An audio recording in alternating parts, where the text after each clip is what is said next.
नमस्कार मेरे दोस्तों, कैसे हैं आप सब। आशा करता हूँ एकदम स्वस्थ होंगे, मस्त होंगे, व्यस्त होंगे। तो चलिए आज हम एक महत्वपूर्ण विषय पर चर्चा करेंगे। ये बहुत इंपॉर्टेंट है। अगर आप यूपीएससी, बीपीएससी, जेपीएससी या कोई भी स्टेट पीसीएस एग्जाम की तैयारी कर रहे हैं तो आपके लिए ये वीडियो बहुत ही इंपॉर्टेंट हो जाता है। ठीक है। तो हमारे बहुत सारे स्टूडेंट पूछ रहे थे कि सर मुख्य परीक्षा में एक अच्छा आंसर हम कैसे लिख सकते हैं। ठीक है। और मेंस राइटिंग हम कैसे स्टार्ट कर सकते हैं, एक अच्छे कंटेंट के साथ हम अपने आंसर को कैसे प्रदर्शित कर सकते हैं।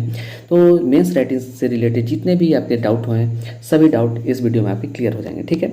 और इस वीडियो में हम चर्चा करेंगे कि हम किस प्रकार से एक अच्छा आंसर लिख सकते हैं जो औरों की आंसर से अच्छा हो। ठीक है।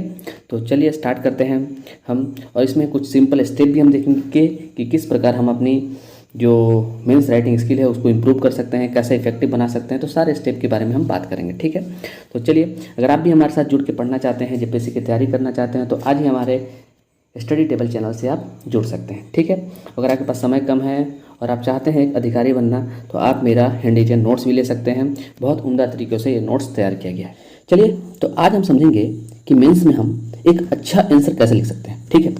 ये बहुत इंपॉर्टेंट है क्योंकि आपके पास नॉलेज है, अगर आपको लिखने नहीं आ रहा है तो वो नॉलेज किसी का काम का नहीं है। समझ रहे हैं ना आप। आपके पास नॉलेज है, आप किसी को समझा ही नहीं पा रहे तो नॉलेज किसी काम का नहीं है, वो बस आपके लिए ही सही है, दूसरों के लिए वो नॉलेज किसी काम का नहीं। तो हम ये देखेंगे कि आप अपनी नॉलेज को अपनी कॉपी पे कैसे उतार सकते हैं। ठीक है। जिससे आपका जो आंसर है वो यूनिक लगे, सबसे अलग लगे। ठीक है। और उसको पढ़ने पे ये पता चले कि जो लड़का इस आंसर को लिखा है उसके पास नॉलेज की कमी नहीं है। समझ रहे हैं आप। तो इस प्रकार हमें प्रदर्शित करना है जो जो आंसर शीट है उसके ऊपर, कि जो एग्जामिनर है, जो कॉपी चेक करने वाला है, उसको लगे कि हाँ ये सबसे बेस्ट आंसर हो सकता है। ठीक है। क्योंकि वहाँ लिखते तो सभी हैं। समझ रहे हैं ना आप। जितना भी एग्जाम देते हैं वो सबके पास नॉलेज है। ठीक है। वो पीटी पास करके आए हैं तो सबके पास नॉलेज है, लेकिन सिलेक्शन किस पे होना है? तो सिलेक्शन होना है मेंस राइटिंग पे। आप किस प्रकार से किसी चीज़ को प्रदर्शित करते हैं, किसी चीज़ को अच्छे से दिखा पाते हैं, किसी दूसरे को समझा पाते हैं। समझ रहे हैं ना आप मैं क्या बोलना चाह रहा हूँ। ठीक है। तो वही हम देखेंगे कि हम एक अच्छा आंसर कैसे बना सकते हैं। ठीक है। लिखने को तो सबको लिखते हैं, लेकिन पास कितने होते हैं? बहुत कम पास होते हैं। तो हमें ये देखना है कि हम एक अच्छा आंसर कैसे लिख सकते हैं, कि यूनिक कैसे लिख सकते हैं और सबसे अलग कैसे लिख सकते हैं। ठीक है। जिससे अपना सिलेक्शन पक्का हो जाए। ठीक है। ये इसके लिए आपको प्रैक्टिस भी करनी पड़ेगी और कुछ जो स्टेप मैं बताऊंगा उसको भी ध्यान में रखना पड़ेगा कि आप किस तरह से आंसर लिखेंगे कि एग्जामिनर को अच्छा लगे, आपको अच्छा नंबर मिल जाए। समझ रहे ना। तो चलिए हम देखेंगे, हम देखते हैं स्टेप 1 से। ठीक है। हम स्टेप 1 से देखते हैं कि आपका आंसर किस प्रकार हो कि लोगों को या फिर एग्जामिनर को अपनी ओर आकर्षित कर ले। समझ रहे ना। चलिए, तो पहला है कि अगर आप कोई भी मेंस का क्वेश्चन लिखने के लिए बैठे, ठीक है, तो पहले तो आपको जो क्वेश्चन है ना उसको आप आराम से 2 बार पढ़िए, कूल माइंड से 2 बार पढ़िए और एक एक वर्ड को पढ़िए। ठीक है।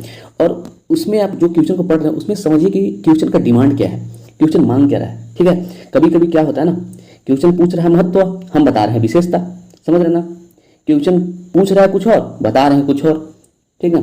अब हमें लिखना है महत्व, हम बता रहे हैं कि टारगेट उसका क्या है। ठीक है। उपलब्धियां क्या है। तो ये दिक्कत होता है। तो आपको पहले क्वेश्चन के डिमांड को समझना पड़ेगा। ठीक है।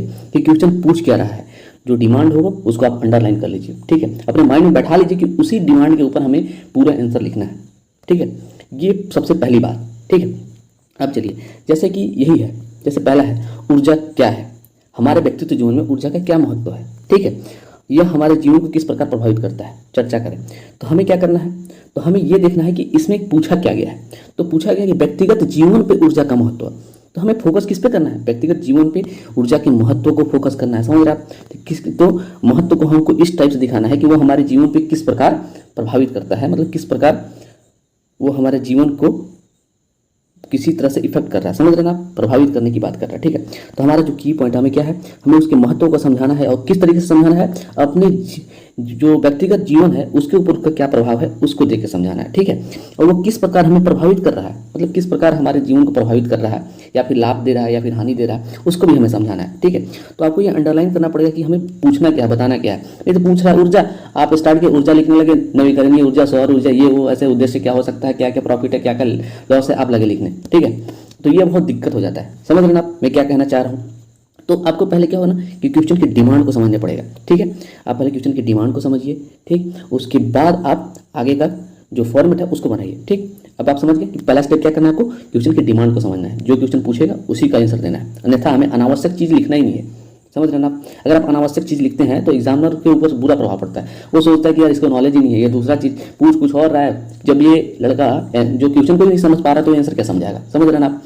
तो इसी चीज़ पे हमें ध्यान देना है। पहला स्टेप क्या है, हमें क्वेश्चन की डिमांड को समझना है और उसी डिमांड के हिसाब से हमें एक रूपरेखा तैयार करना है। ठीक है, हमें रूपरेखा तैयार करना है कि हमें पहले क्या लिखना है, हमें पहले क्या लिखना है, परिभाषा लिख देना है, बीच में हमें क्या क्या लिखना है, कौन कौन सा चीज़ पे हमें ज़्यादा ध्यान देना है। ठीक है, महत्व पर ध्यान देना है व्यक्तिगत जीवन के आधार पर, और वो हमें कैसे प्रभावित करता है। इस टाइप से एक तो स्ट्रक्चर बना लेना है कि हमें क्या क्या लिखना है, क्या क्या हम लिख सकते हैं उसमें। ठीक है, जैसे प्रभावित करता है तो उसकी लाभ हानियाँ भी लिख सकते हैं कि किस प्रकार प्रभावित करता है, क्या लाभ हो सकते हैं, क्या हानियाँ हो सकती हैं ऊर्जा की। ठीक है, तो इसको भी आपको लिखना है। तो आप पहले स्ट्रक्चर बना ले। ठीक है, इतना आप बना लिए। अब सेकंड स्टेप चलते हैं। सेकंड स्टेप में क्या कहता है, ठीक है, सेकंड स्टेप में है कि आप अपने आंसर को किस प्रकार लिखें कि लोगों को समझ आए। ठीक है, कोई लड़का देखे तो उसे लगे कि हाँ क्वेश्चन अच्छे तरीके से लिखा गया है। ठीक है, तो आप क्या करें, पहले क्वेश्चन को तोड़ दें। पहले क्या पूछा था, पहले महत्व को पूछा था, तो पहले महत्व को हम लिखेंगे। ठीक है, पहले परिभाषा लिखेंगे, उसके बाद महत्व लिखेंगे, और वो हमारे व्यक्तिगत जीवन को किस प्रकार प्रभावित करता है उसको पहले समझाएंगे, समझ रहे ना। उसके बाद हम एक निष्कर्ष छोटा सा लिखेंगे। ठीक है, तो आपको ऐसे तोड़ना है। तो एक स्ट्रक्चर कैसे तैयार होगा, पहले क्या है, भूमिका, दूसरा मेन बॉडी, मतलब क्वेश्चन की डिमांड को मेन बॉडी में लिखना है। ठीक है, और कंक्लूजन, मतलब सबको समेट कर एक संक्षिप्त रूप में आपको अपना पॉइंट ऑफ व्यू के साथ एक निष्कर्ष देना है। ठीक है, तो ये हो गया निष्कर्ष। 3 भाग में हमें तोड़ना है, आप समझ गए ना, इंट्रोडक्शन, मेन बॉडी और कंक्लूजन, निष्कर्ष। अब हम देखेंगे कि हम इंट्रोडक्शन कैसे लिख सकते हैं। ठीक है, एक एक करके मैं सबको बताऊंगा, अब ध्यान से सुनते जाइएगा। ठीक है, और अगर आप आगे से अगर कोई आंसर लिखते हैं तो इसी प्रकार लिखिएगा, आपका जो प्रेजेंटेशन हो वो सबसे अलग हो जाएगा, समझ रहे ना। चलिए, अब हम पहले देखते हैं कि इंट्रोडक्शन हम क्या लिख सकते हैं, हम अपनी इंट्रोडक्शन को प्रभावशाली क्या बना सकते हैं। ठीक है, सबसे पहले होता है कि जब आपका एग्जामिनर कॉपी देखता है तो आगे का 4-5 लाइन पढ़ता ही पड़ता है। ठीक है, कि आपने इंट्रोडक्शन में क्या लिखा है। अगर आपका इंट्रोडक्शन इफेक्टिव हो, प्रभावशाली हो, तो उसके मन में बैठ जाएगा नहीं लड़का यार पढ़ने वाला है। ठीक है, क्योंकि कोई भी एग्जामिनर आपका कॉपी बता रहा हूँ 5 से 10 या 15 मिनट में चेक कर देता है, तो पूरे एक एक शब्द को नहीं पढ़ता है, समझ रहे ना आप। हार्डली साढ़े 20 मिनट लेगा कॉपी जांच करने में, उससे ज़्यादा नहीं लेता, समझ रहे ना आप। तो एक एक वर्ड तो पढ़ेगा नहीं, पहले आपको 4 लाइन पढ़ेगा, वो इफेक्टिव होना चाहिए, मतलब उसकी और प्रभावशाली होना चाहिए, उसको लगे कि हाँ लड़का नॉलेजेबल है अगर वो जो भी लिख रहा है। इसके लिए हम कैसे करेंगे, हम कोई बुक का रेफरेंस ले सकते हैं। ठीक है, हम बुक के रेफरेंस को लेकर स्टार्ट कर सकते हैं इंट्रोडक्शन, समझ रहे हैं आप। या फिर कोई विशेष आदमी का जो कोट है, जो है कोई प्रचलित आदमी है, जो है कोई प्राचीन आदमी है, इतिहासकार है, अगर इतिहास का क्वेश्चन है तो कोई साइंटिस्ट है, जैसे ऊर्जा का क्वेश्चन है तो साइंटिस्ट है कोई, तो अच्छा मतलब ऊर्जा के ऊपर जो जो इंसानों ने कोट दिए हैं उस कोट को लिख के भी हम अपना इंट्रोडक्शन स्टार्ट कर सकते हैं। ठीक है, इससे क्या होता है, लोगों को एग्जामिनर को लगता है कि नहीं ये यूनिक है, यूनिक लगना चाहिए ना। ठीक है, ठीक है, या फिर आपके पास कुछ आंकड़े हैं तो उसको आप इंक्लूड करते हुए एक अच्छा सा इंट्रोडक्शन लिख सकते हैं। इंट्रोडक्शन कितना लिखना है आपको, 4 से 5 लाइन में आपको इंट्रोडक्शन पूरा कर देना है, समझ रहे हैं आप। आपको ज़्यादा लेंदी नहीं लिखना है कि आप भर रहे हैं, इंट्रोडक्शन ही भरते जा रहे हैं, तो आपको उतना भी नहीं लिखना है। ठीक है, आपको शब्द सीमा का ध्यान रखना है कि आपको शब्द सीमा कितना दिया गया। ठीक है, शब्द सीमा के ही अनुकूल आपको कार्य करना है। ठीक है, अब कोई बोल रहा है, आप महत्व लिखने लगे 4-5 लाइन में, 4-5 पेज में आप महत्व ही लिख रहे हैं, तो आपको ऐसा नहीं चलेगा ना, आपको आगे भी क्वेश्चन करना है। तो आपको क्या करना पड़ेगा, पहले शब्द सीमा को ध्यान में रख के सबको एकदम व्यक्ति मतलब सबको पार्ट बाई पार्ट करके टाइम देना है। ठीक है, तो चलिए तो कैसे इसको भूमिका को हम कैसे इफेक्टिव बना सकते हैं, बुक का रेफरेंस ले सकते हैं, किसी विशिष्ट आदमी का कोट ले सकते हैं, या फिर कुछ हम जो आंकड़े हैं उसको प्रदर्शित करके भी हम एक अच्छा सा इफेक्टिव भूमिका लिख सकते हैं, इंट्रोडक्शन लिख सकते हैं। चलिए अब मेन बॉडी की बात करते हैं। ठीक है, अब मेन बॉडी में हम क्या कर सकते हैं, मेन बॉडी में यूनिक क्या कर सकते हैं। तो जो मेन बॉडी है ना, मेन बॉडी में हम क्या कर सकते हैं कि क्वेश्चन की डिमांड को लिखेंगे, क्वेश्चन की डिमांड को लिखेंगे और इस प्रकार लिखेंगे कि आगे वालों को ये इफेक्टिव लगे, उनको लगे कि हाँ नॉलेज है इसके पास, ये बहुत जानकार है। उसके लिए हम क्या कर सकते हैं, अपनी कॉपी को एक अच्छे तरीके से हम प्रदर्शित करेंगे, सही ढंग से प्रदर्शित करेंगे प्रेजेंटेशन के साथ। तो उसके लिए हम क्या कर सकते हैं, मैप को इंक्लूड कर सकते हैं, डायग्राम को इंक्लूड कर सकते हैं, बुलेट पॉइंट या की पॉइंट दे सकते हैं, कुछ फैक्ट को दर्शा सकते हैं, आंकड़े या प्रमाण दे सकते हैं, और करंट अफेयर में जो जो घटनाएं हो रही हैं उसके रिलेटेड वो भी हम शामिल कर सकते हैं। ठीक है, अगर ये सब आप शामिल कर लेते हैं तो एक इफेक्टिव आंसर बन जाता है। ठीक है, सामने वाले को लगता है कि नहीं लड़के के पास नॉलेज है, वो अच्छे से दर्शा रहा है। अब क्या है ना, अब आप मैप बना के किसी चीज़ को दर्शा देते हैं तो इंसान को मालूम चल जाता है कि नहीं आपके पास नॉलेज है, तभी आप एक मैप बना के किसी चीज़ को आप दर्शा रहे हैं। जैसे कि क्वेश्चन है ना, चलिए मैं ये समझिए कि ये झारखंड का है। ठीक है, अब क्वेश्चन आया कि कोयला कहाँ मतलब सबसे ज़्यादा कोयला किस जगह पाया जाता है, उसे आप बताइए। तो आप ऐसे जब अगर आप मैप बना के अगर यहाँ पे गोंडवाना लैंड है, ठीक है, दामोदर घाटी जो है इसको आप दर्शा देंगे, ठीक है, और गोंडवाना लैंड लिख देंगे तो आदमी को समझ में आ जाएगा कि नहीं लड़के यहाँ पे मिलता है।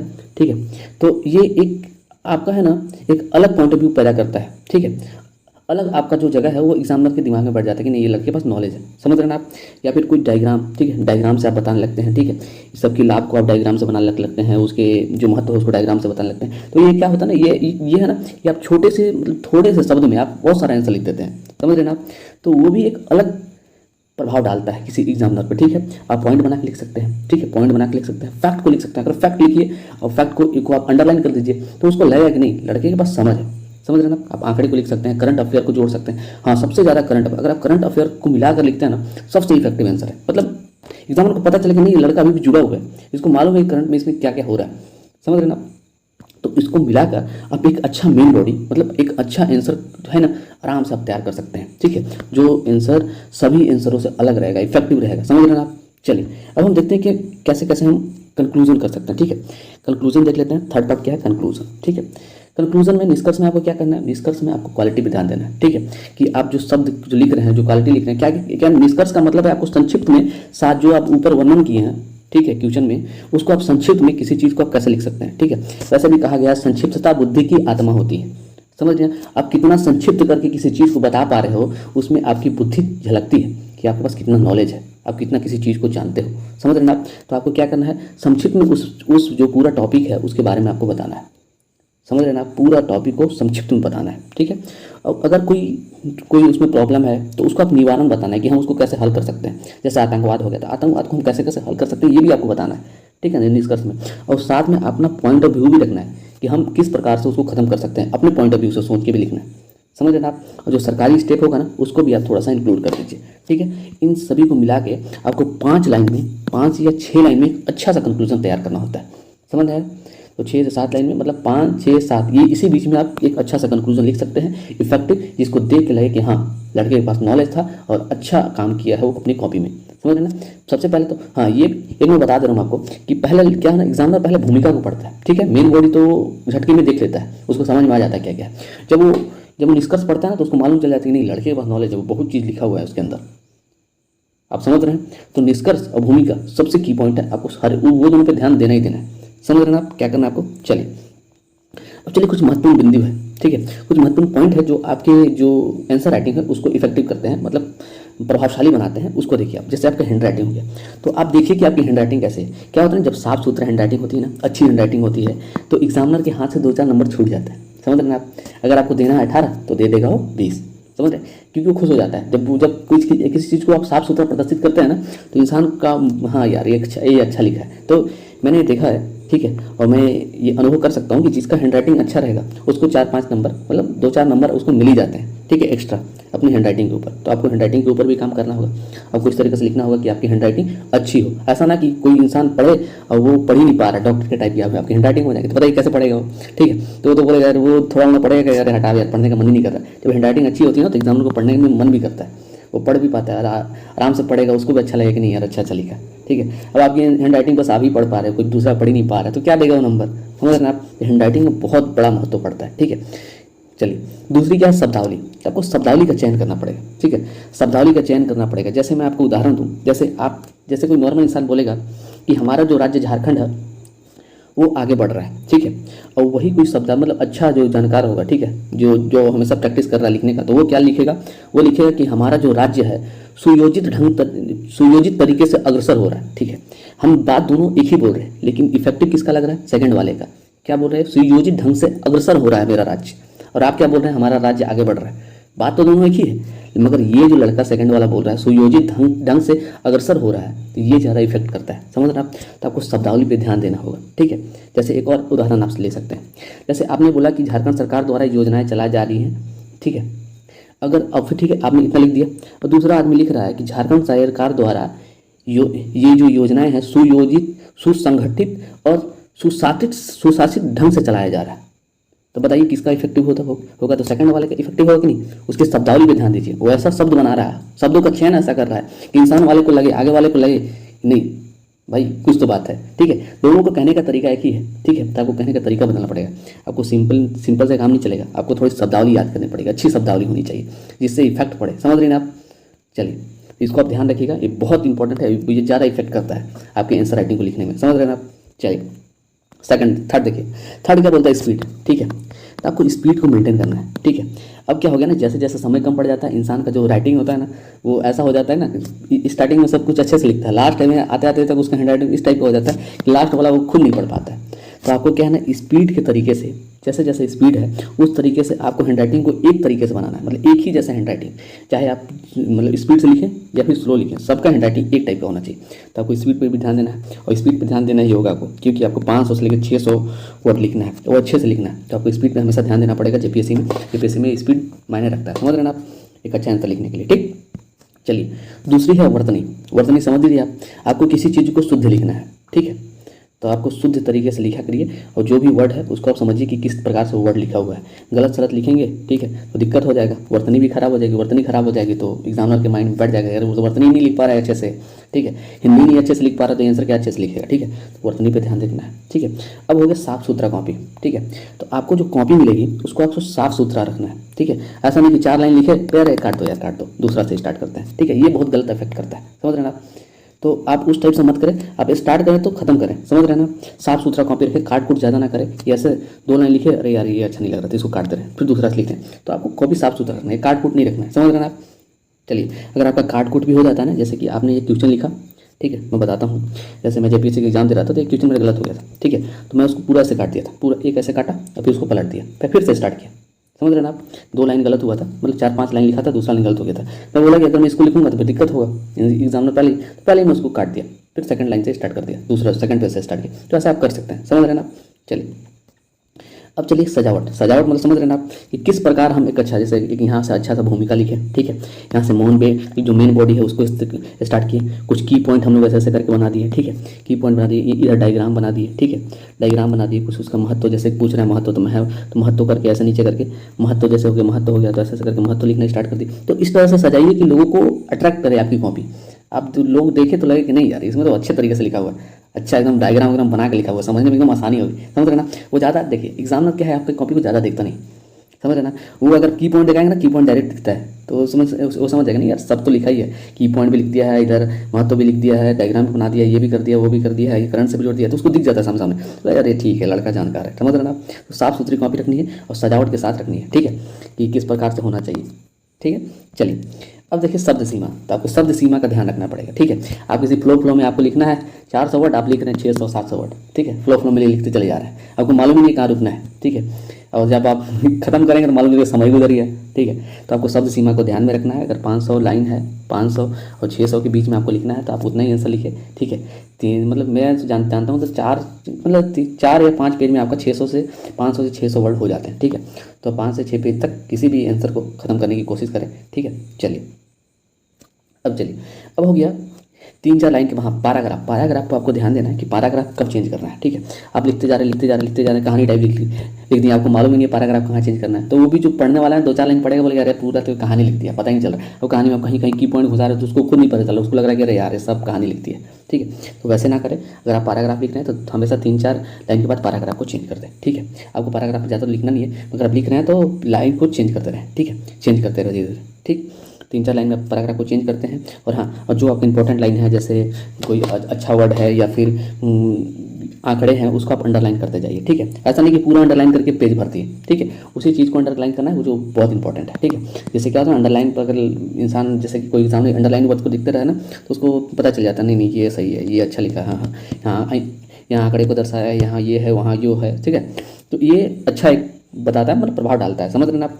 तो मैंने आपको बता दिया हूँ कि क्या क्या पॉइंट है, किस चीज़ को पॉइंट को देख के आपको लिखना है, समझ रहे ना। किस प्रकार आप अच्छा राइटिंग लिख सकते हैं कि आपका राइटिंग सभी से अलग हो, मतलब सभी से आपका आंसर है वो अलग है, तभी आप एक अच्छा आंसर लिख सकते हैं और जेपीएससी को क्रैक कर सकते हैं या फिर कोई भी स्टेट पीसीएस एग्जाम को क्रैक कर सकते हैं, ठीक है। तो चलिए, मैं आशा करता हूँ आपको समझ में आ गया होगा कि किस प्रकार लिखते हैं, ठीक है।